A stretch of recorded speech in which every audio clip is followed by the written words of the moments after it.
Texas. Una ciudad fronteriza marcada por la tensión, el calor y los silencios pesados. La comisaría de Bridgetown, una localidad no muy lejos del Paso, parecía como cualquier otra desde fuera, ladrillos envejecidos por el sol, una bandera ondeando perezosamente y patrullas aparcadas en desorden. Pero por dentro, el ambiente estaba cargado. Había desconfianza, rumores, resistencia a lo que muchos llamaban el cambio que viene de arriba. Y ese cambio tenía nombre, Rosario Gómez. Había nacido en Houston, hija de inmigrantes mexicanos, criada entre dos mundos y endurecida por años de servicio en unidades especiales de Dallas. Su historial era impecable, su reputación intachable, y su nombramiento como jefa de policía de Bridgetown no había sido bien recibido por todos. Por eso Rosario decidió hacer lo impensable, visitar la comisaría de incógnito, sin placa, sin uniforme, sin avisar. Quería saber, con sus propios ojos, cómo operaba realmente el departamento al que venía a liderar. Vestida con ropa civil, cruzó la puerta principal poco antes del mediodía. El aire acondicionado apenas funcionaba, el ambiente olía a café rancio y papeles viejos. En la recepción, un joven oficial ni siquiera la saludó. La ignoró mientras hablaba por teléfono y luego, sin mirarla, preguntó: ¿Nombre y motivo de la visita? Rosario Gómez. Estoy aquí por asuntos internos, respondió ella, serena. El oficial alzó la mirada un segundo, le dedicó una expresión vacía y señaló una silla de plástico rota. Espera ahí. Si alguien tiene tiempo, te atiende. Rosario se sentó, observando. Las paredes estaban cubiertas con carteles mal pegados, viejas fotos de oficiales en ceremonias. Los rostros eran todos iguales, hombres blancos, mayores, con semblantes duros. El tiempo pasaba y el ambiente se hacía más denso. Fue entonces cuando apareció el teniente Michael Simpson. Con paso seguro, botas bien lustradas y la mirada de quien se sabe intocable, Michael era el tipo de oficial que imponía respeto o miedo. De rostro afilado, cabello claro perfectamente peinado hacia atrás, su reputación lo precedía, severo, poco paciente y con ideas muy claras sobre cómo se hacen las cosas aquí. Al verla, frunció el ceño. ¿Y tú quién eres? Rosario Gómez. Estoy esperando hablar con un superior. Simpson la miró de arriba abajo. Su expresión era de desprecio apenas disimulado. ¿Y tú crees que te vamos a atender solo porque entras con cara de importancia? Aquí se hacen las cosas con procedimiento, señora. Ella mantuvo la calma. No vengo a pedir favores. Solo a observar. ¿Observar qué? ¿Esto es una auditoría encubierta o qué? Replicó, acercándose demasiado. Mira, aquí no necesitamos más problemas. Si no tienes una denuncia concreta, te largas. ¿Me entendiste? Rosario no respondió. Pero entonces, el destino, o la verdad, habló por otro. Desde el fondo del pasillo, un joven cadete salió con una carpeta en la mano, y al verla se detuvo en seco. ¿Jefa Gómez? Todos se congelaron. El joven, nervioso, repitió: «¿Es usted la nueva jefa? La vi en el comunicado del Estado esta semana». El silencio fue absoluto. Rosario sacó de su chaqueta una pequeña placa negra y dorada, que depositó sobre la recepción con un golpe seco. Rosario Gómez, jefa de policía de Bridgetown. Las miradas se cruzaron. Simpson dio un paso atrás, pero su expresión no era de arrepentimiento, sino de puro odio contenido. Rosario lo miró fijamente y dijo con voz firme: «Gracias por mostrarme lo que ocurre cuando nadie cree estar siendo observado». Y con eso, todo comenzó. La mañana después de su visita incógnita, Rosario llegó a la comisaría con su uniforme oficial y la insignia brillante de jefa de policía. El silencio se hizo apenas cruzó la puerta principal. Los mismos oficiales que la habían ignorado o tratado con desdén bajaban la mirada, se escondían tras escritorios o fingían estar demasiado ocupados para saludar. Pero Rosario no buscaba disculpas. Buscaba verdad y reforma. Convocó a todo el personal a la sala de reuniones a las 9 en punto. Nadie se atrevió a faltar. De pie ante ellos, su mirada recorrió cada rostro. Algunos culpables. Otros avergonzados. Muchos tensos. Y unos pocos, curiosos. Lo que viví ayer no fue una excepción, dijo con firmeza. Fue una muestra clara de una cultura tóxica que se ha permitido crecer aquí dentro durante años. La tensión en la sala era palpable. A partir de hoy, eso se acaba. Sacó de su maletín una carpeta gruesa. La dejó caer con fuerza sobre la mesa. Esto es el informe preliminar. Expedientes disciplinarios archivados, denuncias ciudadanas ignoradas, pruebas desaparecidas, registros alterados. Y sí, lo revisé todo. Con ayuda del Estado. Un murmullo surgió, pero Rosario lo cortó de inmediato. Esta no será una cacería. Pero tampoco miraré hacia otro lado. Si estás limpio, no tienes de qué preocuparte. Pero si tu placa ha sido un escudo para la prepotencia, el abuso o la discriminación, tu tiempo aquí se acabó. Durante los días siguientes, Rosario instauró medidas que muchos creyeron imposibles. Se abrieron canales de denuncia interna confidencial, donde los propios oficiales podían reportar a compañeros sin miedo a represalias. Se establecieron cámaras corporales obligatorias para todos los turnos. Cada oficial pasó por evaluaciones psicológicas independientes y entrevistas personales. El sistema de turnos fue reestructurado para evitar camarillas tóxicas que se protegían entre sí. Y lo más duro para algunos, reentrenamiento obligatorio en derechos civiles, uso de la fuerza y gestión comunitaria, impartido por instructores externos. Las reacciones fueron mixtas. Algunos se marcharon. Presentaron su renuncia o intentaron resistirse. Pero otros, muchos más de lo que Rosario imaginó, se quedaron. Y comenzaron a abrir los ojos. La oficial Vázquez, una mujer afroamericana que llevaba años relegada a tareas administrativas, fue promovida a supervisora de patrulla. Su primer turno al mando fue el más tranquilo en años. El oficial Huang, un veterano reservado y meticuloso, le confesó en privado. «Gracias, jefa. Ya no tenía esperanza de ver esto cambiar en mi carrera. Pero no todo fue reforma limpia. Michael Simpson, el teniente que la había agredido verbalmente el primer día, fue suspendido sin goce de sueldo mientras se investigaban varias denuncias anteriores contra él, denuncias que habían sido enterradas por antiguos superiores. Al enterarse de la suspensión, Simpson regresó una noche fuera de servicio, ebrio y furioso, amenazando al personal en la puerta. Fue arrestado y procesado. Y con eso, su caída fue definitiva. En menos de 3 meses, los cambios se notaban. Los ciudadanos comenzaron a regresar a la comisaría. Ya no con miedo, sino con dudas, preguntas, incluso gratitud. Se formó un comité vecinal para reunirse con Rosario una vez por semana. Escuchaban, proponían y colaboraban. La prensa estatal publicó un artículo titulado «La jefa latina que limpió Bridgetown sin pedir permiso». Y Rosario, sin buscar fama, siguió trabajando. Porque para ella, el objetivo nunca fue una venganza silenciosa. Fue justicia. Fue dignidad. Y sobre todo, fue darle a la comunidad un departamento policial que mereciera respeto, no temor. Pasaron 6 meses desde que Rosario tomó el mando en Bridgetown. La comisaría ya no era irreconocible, los pasillos estaban más silenciosos, pero no por miedo, sino por orden. Las paredes habían sido pintadas, se habían colgado retratos nuevos, diversos, reales, de oficiales actuales y de la comunidad. Se respiraba otra energía. Pero algo oscuro se estaba gestando, en silencio. Una noche, Rosario encontró en su oficina un sobre sin remitente. Dentro, una única hoja mecanografiada. Los traidores no limpian el barro. Lo hunden. No había huellas. No había cámaras. Pero el mensaje era claro, alguien desde dentro quería que ella se fuera. Y esa persona era cuidadosa. Durante los días siguientes, pequeñas cosas comenzaron a fallar. Una denuncia importante desapareció del sistema digital. El archivo de una investigación disciplinaria fue encontrado alterado.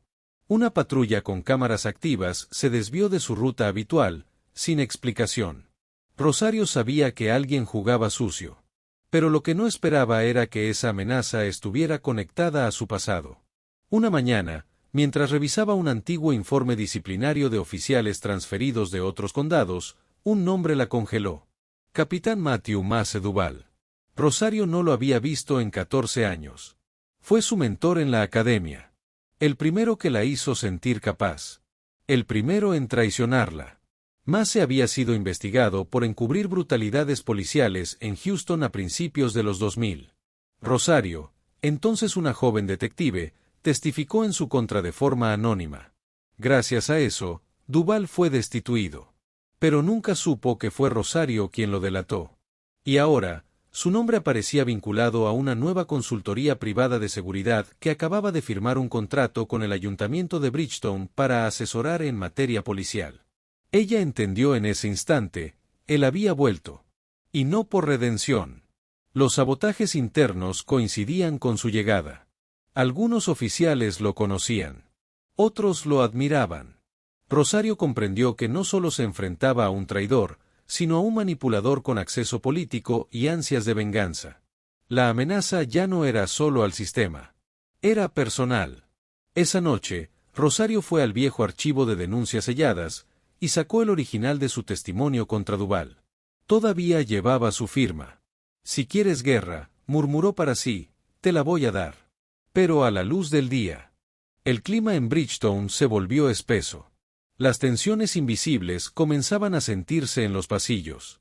Rosario sabía que algunos de los suyos le estaban dando la espalda, y que otros simplemente esperaban ver quién ganaba la guerra para decidir de qué lado estar.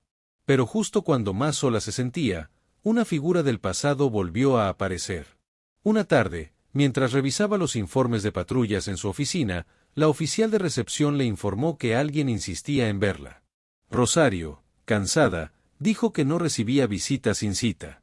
Dice que es sobre Matthew Duvall, añadió la oficial, con voz temblorosa. Eso fue suficiente.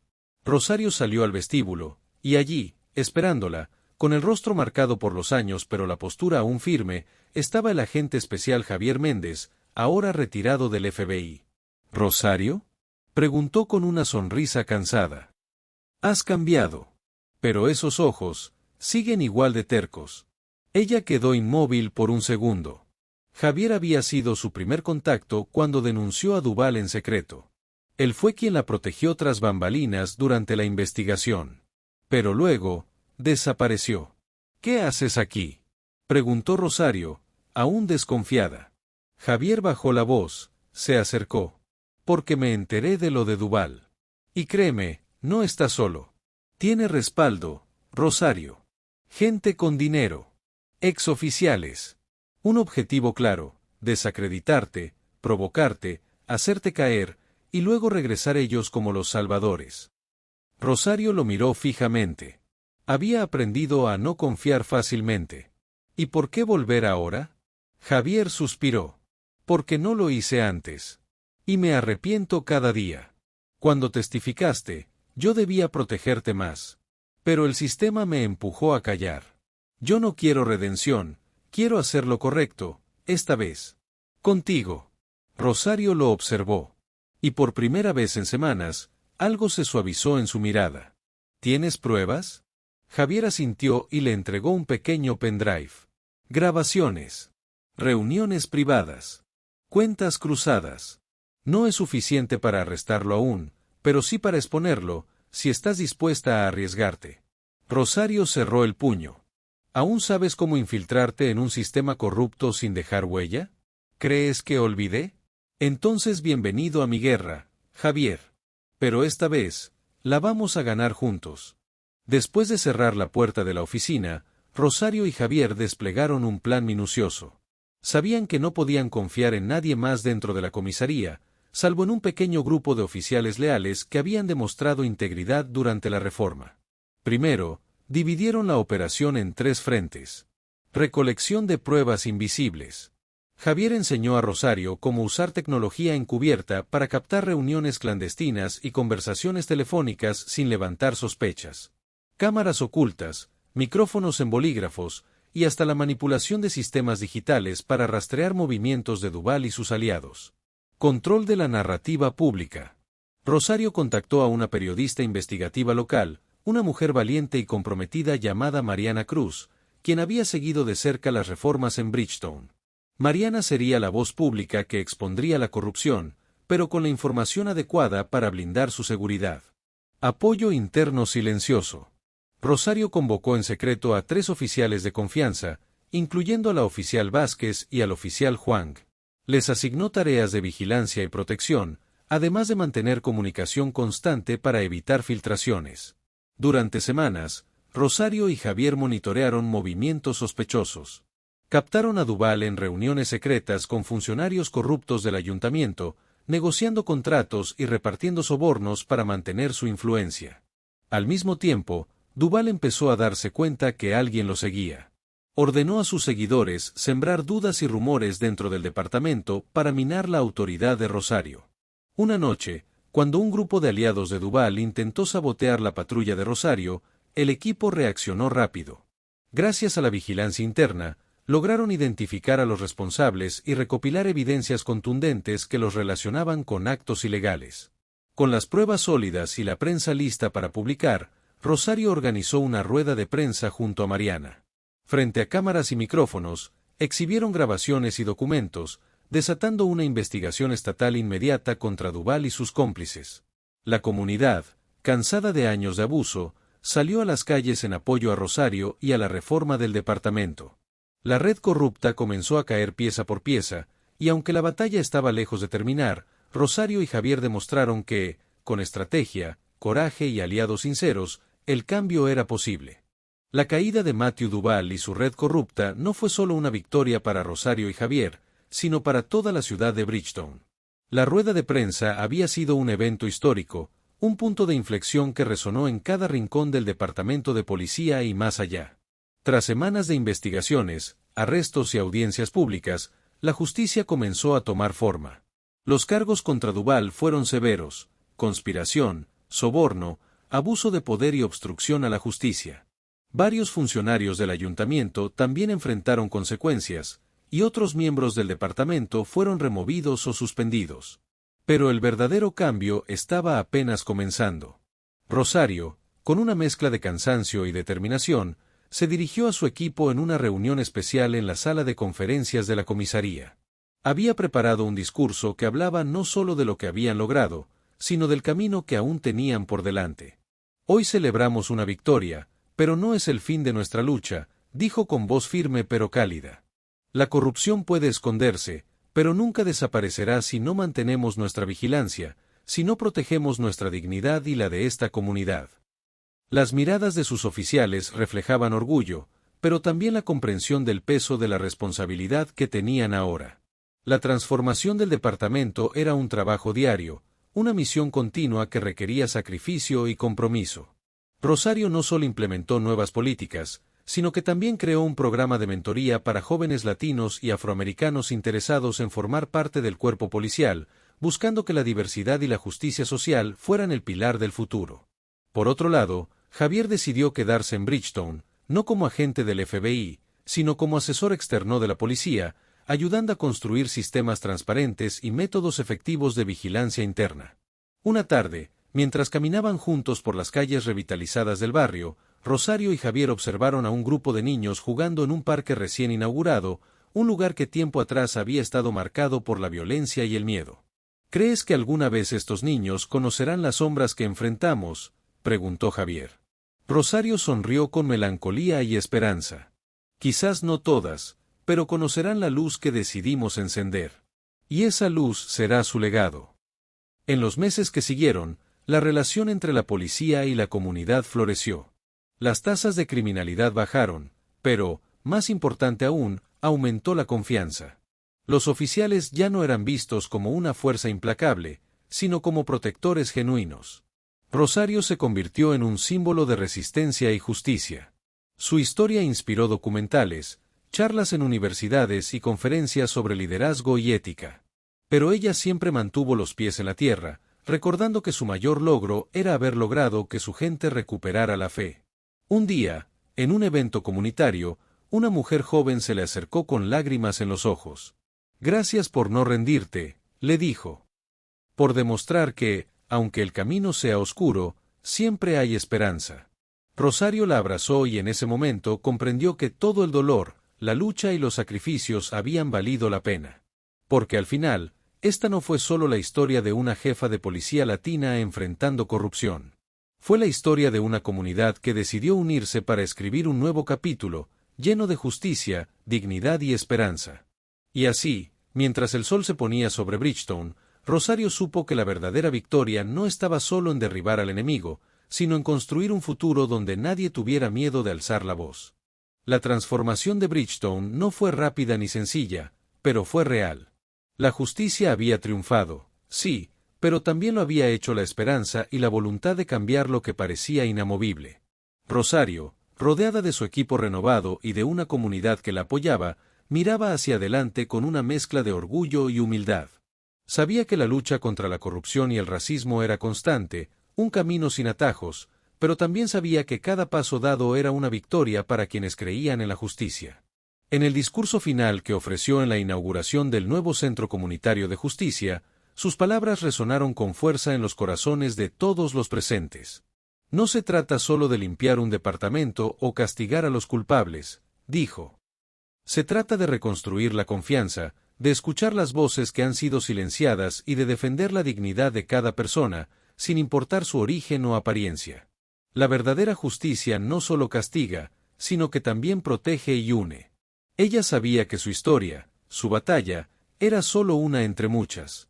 En cada rincón del país, y del mundo, había quienes enfrentaban injusticias similares, quienes sentían el peso del prejuicio y la discriminación. Por eso, su mensaje final fue también una invitación. Que esta historia inspire a todos los que alguna vez han sentido miedo o impotencia. Que nos recuerde que el cambio es posible cuando tenemos el coraje de alzar la voz y la determinación de actuar. No permitamos que la injusticia se normalice. No permitamos que la discriminación nos divida. Seamos juntos los arquitectos de un futuro donde la igualdad y el respeto sean la base de nuestra convivencia. Rosario terminó con una sonrisa serena, sabiendo que la verdadera victoria estaba en sembrar semillas para un mañana mejor. Y mientras las luces del centro brillaban en la noche, un grupo de jóvenes se acercó a ella para agradecerle y compartir sus sueños. Fue entonces cuando Rosario entendió que la lucha valió cada lágrima, cada batalla, y que su legado no era solo la reforma de un departamento, sino la esperanza que había encendido en cada corazón. En un mundo donde la injusticia y el prejuicio parecen, a veces, dominar, nunca subestimemos el poder de una voz valiente. Cada acción, por pequeña que parezca, puede ser el comienzo de un cambio profundo. La dignidad, el respeto y la igualdad no son solo ideales, sino derechos que debemos defender con firmeza. ¿Estás dispuesto a ser esa voz? ¿A ser parte del cambio que el mundo necesita? Porque la verdadera fuerza reside en quienes luchan por la justicia, no solo para sí mismos, sino para todos.